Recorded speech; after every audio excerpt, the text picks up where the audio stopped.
Jack Production. Hasken zuciyata Fatima ce zan waye gona.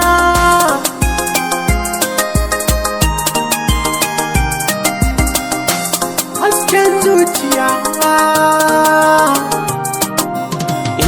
sarki rabba Allah kai ka nufa in sarrafa shi a ƙaran hikima da basira don in zayyana shi.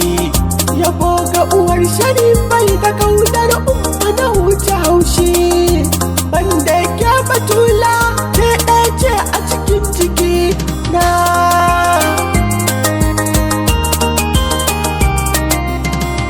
Abinda ka saba yi za kamar Allah ba tsayawa ga sarki, kada ɗoyawar rahamar da ka mallakawa ma'aiki don martabar Fatima ƙarshen isa masu mulki. A saka da dukkan sahabbai da alibaitin nabina.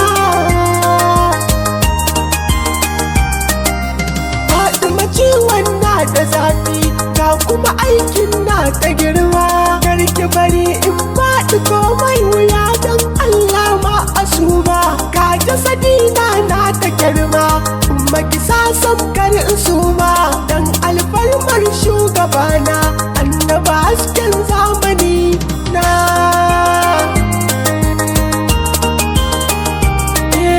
Komai rinzi ke na zaɓo ko da an ce mun taɓaɓɓe, ban gane tsaho da sabo akan iske ce mun kaɓaɓɓe. Kuke share damuwata rana dare koko da safe, bani barin aikin kini dai ko da zai zama ajalina.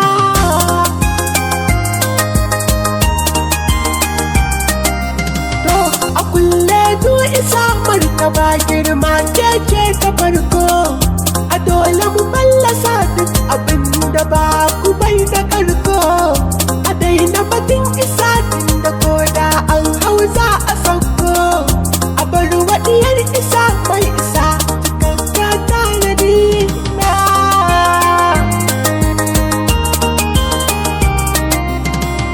Abun bai na da daɗiya ce mai nema za ya samu, dukanmu muna zuɗin zuwanki batula tanadinmu. Ruhi ya yi fes-fes ga jasadina ya yi tas-tas, ba ni barin ki sam-sam uwar shirafa ba a bar yabo na.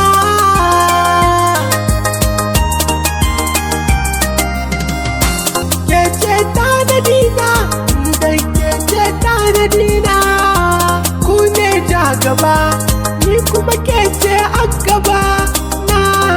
Gatan mu ce sannan madogarar mu ce, muna raba arziki ni kuma kece arziki na.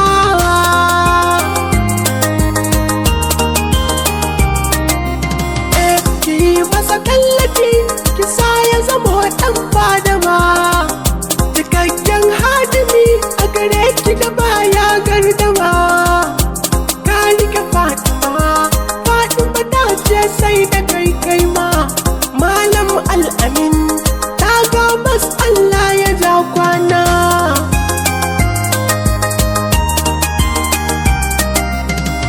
Mahar janin kina nan har da mu bar aikin ki kolili, a yi mana tambari da umma a kanmu da Fatima fili, a kankar zuciya da mugun aiki ko bakin hali, a kanmu da Fatima